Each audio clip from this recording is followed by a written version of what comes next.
Bismillahirrahmanirrahim. Assalamualaikum warahmatullahi wabarakatuh. Alhamdulillahirabbil alamin wassalatu wassalamu ala asyrafil anbiya'i wal mursalin wa ala alihi wa sahbihi ajma'in amma ba'd. Rabbi shrah li sadri wa yassir li amri wahlul 'uqdatam min lisani yafqahu qawli. Puji serta syukur pastinya kita panjatkan kehadirat Allah Subhanahu wa taala yang sampai dengan hari ini kita masih diberi nikmat kehidupan, masih diberi nikmat alhamdulillah udah sehat semua. Oke, sehingga udah bisa beraktivitas seperti normal lagi, seperti sebelum-sebelumnya. Fantasyiru fil ard. Iya. Bisa menyebar kebermanfaatan lagi di luar. Oke, tak lupa juga salawat serta salam kita haturkan kepada suri tauladan kita Rasulullah Shallallahu Alaihi Wasallam. Semoga kita semua sebagai umatnya senantiasa diberi keistiqomahan untuk mengikuti sunnah-sunnah beliau hingga akhir hayat nanti. Oke. Nah, masih mirip sebenarnya sama kultum yang kemarin-kemarin. Masih berhubungan dengan persiapan menuju Ramadan. Karena sekarang tinggal 8 hari lagi berarti ya. Tapi mungkin kalau kemarin-kemarin kita udah dengar berbagai persiapan dari segi ibadah, kayak memperbanyak puasa, tilawah, atau tentang sholat-sholat dalam bulan Ramadan, atau kemarin Kak Nikmah bercerita tentang tips memasak dalam bulan Ramadan. Nah, tapi pada kesempatan kali ini, saya akan bercerita terkait persiapan menuju bulan Ramadan dari segi mental. Nah, setelah berbagai macam persiapan di bulan Ramadan yang udah kita siapin, coba deh sekarang gantian kita tanya ke mental kita. Apakah mental kita sudah siap menyambut bulan suci Ramadan? Apakah mental kita sudah selesai dengan masalah-masalah yang timbul sebelum bulan Ramadan? Oke, mungkin saya agak melenceng dulu sedikit ya. Kan biasanya kalau kata banyak orang, sebelum nikah itu kita harus selesai dulu ya sama urusan diri kita sendiri, khususnya secara mental. Kan? Nah, tapi kan bisa dibilang kita masih belum tahu nih kapan kita nikahnya. Kan biasanya kalau manusia kalau belum pasti ya masih entar-entar alias ditunda-tunda. Nah sekarang biar nggak nunda-nunda, coba deh pelan-pelan kita belajar untuk menyelesaikan urusan diri kita, terutama di urusan mental kita setiap menyambut bulan suci Ramadan. Gitu. Coba bayangin aja ketika kita menyambut bulan suci Ramadan, tapi di situ kondisi mental kita sedang tidak baik. Kemudian kita memasuki bulan Ramadan dalam keadaan seperti itu, maka pada akhirnya kita nggak bakal bisa maksimal dalam menjalankannya. Mau kita udah nyiapin segala macem, udah nyiapin target setinggi langit, nyiapin berbagai macam tips and trick, tapi ketika mental kita drop, manajemen waktu masih berantakan, manajemen emosi juga berantakan, dikit-dikit stres, lebih banyak ngeluh daripada bersyukur, dan lain sebagainya, maka pada akhirnya hal-hal yang udah kita siapin tadi dijamin bakal setengah jalan atau bahkan bisa jadi nggak jalan sama sekali. Makanya penting banget di sini buat kita selesain dulu nih urusan mental kita sebelum memasuki bulan suci Ramadan, agar nantinya kita bisa maksimal selama menjalani hari-hari di bulan mulia tersebut. Nah, di sini ada salah satu cara untuk menyelesaikan urusan mental kita, yaitu dengan menerapkan sebuah filosofi namanya stoikisme. Ini sebenarnya saya baru belajar juga. Mungkin sedikit bercerita, filosofi ini sebenarnya termasuk filosofi yang cukup populer, namun awalnya saya agak ragu-ragu. Soalnya kan kalau filosofi biasanya ngarah ke ilmu-ilmu filsafat ya. Jadi agak serem juga, ditambah filosofi ini tuh asalnya dari Yunani, seperti kebanyakan filosofi-filosofi lainnya. Nah, tapi setelah saya coba pelajari, ternyata filosofi ini termasuk filosofi yang ringan, bisa diterapkan oleh siapa saja, bahkan di situ diceritakan filsufnya itu dari kalangan budak ada, sampai dari kalangan raja tuh juga ada gitu. Jadi benar-benar menyeluruh. Dan setelah saya lihat nilai-nilainya, ini tuh benar-benar relate banget sama yang diajarkan oleh agama kita. Jadi sebenarnya bisa dibilang kurang lebih nilai-nilai yang ada di filosofi ini, ya nilai-nilai Islam. Gitu. Nah, Semakin ke sini, dasar-dasar dari filosofi Stoikisme ini semakin banyak disebarluaskan, termasuk di negara kita, di Indonesia. Baik mulai dari tulisan, postingan di Instagram, Twitter, YouTube, bahkan sampai ada buku berbahasa Indonesia yang khusus membahas tentang filosofi ini. Judulnya itu namanya Filosofi Teras, judul bukunya. Jadi kalau di negara kita itu, filosofi ini lebih dikenal dengan istilah filosofi teras. Kenapa? Karena saking ringannya filosofi ini, sampai-sampai kayak disamakan ketika membicarakan filosofi ini, disamain ketika kita berbincang-bincang santai di teras. Gitu. Nah, sebenarnya apa aja sih nilai-nilai atau prinsip-prinsip yang diterapkan dalam filosofi ini? Yang pertama adalah dikotomi kendali. Dikotomi itu kalau dalam KBBI artinya pembagian atas dua kelompok yang saling bertentangan. Gitu. Jadi pembagian kendali dalam dua kelompok yang saling bertentangan. Gitu. Ya, seperti yang udah sering kita dengar ya, bahwasanya ada hal-hal yang berada di bawah kendali kita dan ada hal-hal yang berada di luar kendali kita.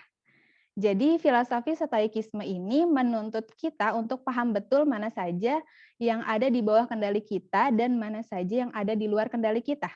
Untuk apa? Agar kita paham dan bisa memilah dengan baik mana saja atau hal apa saja yang menjadi tanggung jawab kita. Jadi nggak ada lagi namanya buang-buang waktu buat hal-hal yang ada di luar kendali kita. Kayak buang-buang waktu buat mikirin omongan orang, sikap orang lain, atau ngeluh sama takdir, dan semacamnya. Ini termasuk teguran untuk diri saya sendiri ya. Kemudian yang kedua adalah, prinsip yang kedua, lakukan yang terbaik dan bersiap untuk hasil yang terburuk. Jadi filosofi Stoikisme ini menekankan kita untuk jangan berekspektasi lebih pada hasil.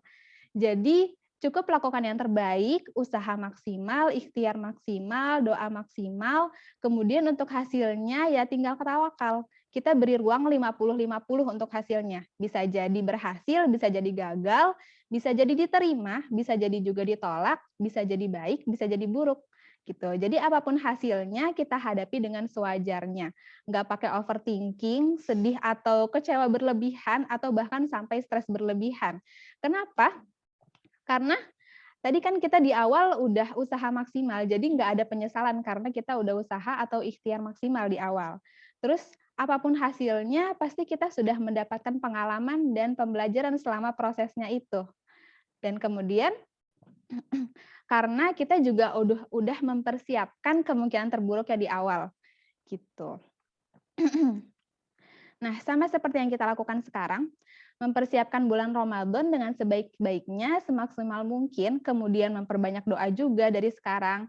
Bagaimana saat Ramadan tiba nanti, pikirkan juga kemungkinan terburuknya. Jadi beri juga ruang 50-50, agar ketika 30 hari Ramadan nanti, nggak ada waktu yang dihabiskan karena overthinking, karena sedih kecewa berlebihan, stres, dan sebagainya. Gitu. Kalau misalnya hasilnya Ramadan kita seluruhnya berjalan dengan baik, ya alhamdulillah. Kalau semisal ada hambatan di pertengahan, ya it's okay gitu. Awalnya mungkin sedih, awalnya kecewa, itu pasti wajar. Pokoknya terima aja dulu emosi yang kita rasain tersebut. Oke, misalnya di tengah-tengah ada hambatan, ya udah, oke gue sedih, gue kecewa, tapi setelah itu langsung jadikan emosi tersebut menjadi sebuah energi positif untuk bangkit lagi dan belajar lagi. Gitu. Dan di sini ada hal menarik dari Stoikisme. Jadi kalau dari filosofi Stoikisme ini, semua hal, semua kejadian itu sebenarnya sifatnya netral. Yang menjadikan suatu hal itu menjadi negatif atau positif itu adalah pikiran atau opini kita sendiri. Gitu. Misalnya, tadi ya, sedih atau kecewa. Sedih atau kecewa sebenarnya netral, karena itu sebuah perasaan yang emang wajar kan dialami sama manusia. Nah, yang menjadikan perasaan itu adalah sebuah perasaan negatif, itu adalah pikiran kita sendiri gitu. Karena kan sebenarnya ada aja kan sedih karena seneng gitu. Jadi ya yang nilai sedih itu negatif atau positif ya pikiran kita sendiri gitu. Makanya di sini ketika kita gagal, oke kita sedih, tapi kita anggap sedih itu kita buat pikiran kita kalau sedih ini tuh membuat energi positif bagi diri kita sendiri gitu. Sama juga ketika kita gagal, mungkin kalau kita gagal, pikiran kita ya oke itu buruk. Padahal yang membuat itu buruk, ya pikiran kita sendiri. Sebenarnya gagal itu sebuah kewajaran, sebuah hal yang netral Yang bikin itu buruk, yang bikin itu kacau ya diri kita sendiri, pikiran kita sendiri, atau opini kita sendiri. Sama juga ketika misalnya kita ketemu sama preman. Kita ketemu sama preman di jalan. Sebenarnya preman kan netral, kita nggak tahu dia baik atau buruk, tapi yang nilai dia baik atau buruk ya pikiran kita sendiri, gitu.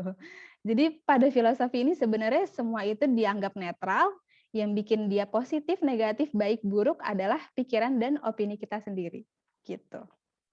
Jadi balik lagi ke tadi, misal ada hari di bulan Ramadan kita ngerasa ngedown banget, misal karena target kita nggak kecapai atau karena hal lainnya, di sini kita udah paham gitu gimana cara kita harus bertindak. Kita terima dulu emosi yang kita rasain tersebut, lalu jadikan emosi tersebut sebagai energi positif untuk kita bangkit lagi, evaluasi diri lagi, perbaiki dan lakukan yang terbaik. Gitu. Kemudian prinsip yang ketiga, kalau di filosofi stoikisme ini dinamain amor fati, atau bahasa Indonesianya itu mencintai takdir. Nah, kalau di sini ada salah satu perkataan dari filsufnya, namanya Epictetus, dia itu bilang, jangan berharap sesuatu terjadi seperti yang kita inginkan. Justru sebaliknya, berharaplah yang terjadi sebagaimana mestinya, maka kita akan bahagia. Jadi sebenarnya dari kutipan ini menyiratkan, mengajak kita untuk mencintai dan menerima apa yang terjadi dalam hidup kita. Mencintai dan menerima takdir yang Allah tuliskan untuk diri kita. Bukan malah mengeluh, protes, atau bahkan sampai menyangkal takdir. Sebenarnya ini kurang lebih prinsipnya sama seperti yang Allah katakan pada Quran Surat Al-Baqarah ayat 216. Boleh jadi kamu tidak menyenangi sesuatu padahal itu baik bagimu, dan boleh jadi kamu menyukai sesuatu padahal itu tidak baik bagimu. Allah mengetahui sedangkan kamu tidak mengetahui. Jadi boleh jadi apa yang kita inginkan itu baik menurut kita, tapi ingat ada yang Maha Tahu di atas sana. Maka biarkanlah yang terjadi sebagaimana mestinya, biarkan sang penulis terbaik menuliskan ribuan plot twist terbaik untuk kita hamba-hambanya. Gitu. Jadi pada intinya, Stoikisme ini fokus pada self-mastering atau fokus pada bagaimana kita menguasai diri kita sendiri, bagaimana kita mengontrol diri kita sendiri pada situasi apapun. Bagaimana kita cukup fokus pada hal-hal yang bisa kita kendalikan, fokus pada hal-hal yang ada di bawah kendali kita, hal-hal yang bisa kita ikhtiarkan dengan semaksimal mungkin, dan menerima atau ikhlas pada hal-hal yang ada di luar kendali kita. Gitu. Mungkin itu saja yang dapat saya sampaikan. Kurang lebihnya mohon maaf. Semoga bermanfaat. Wassalamualaikum warahmatullahi wabarakatuh.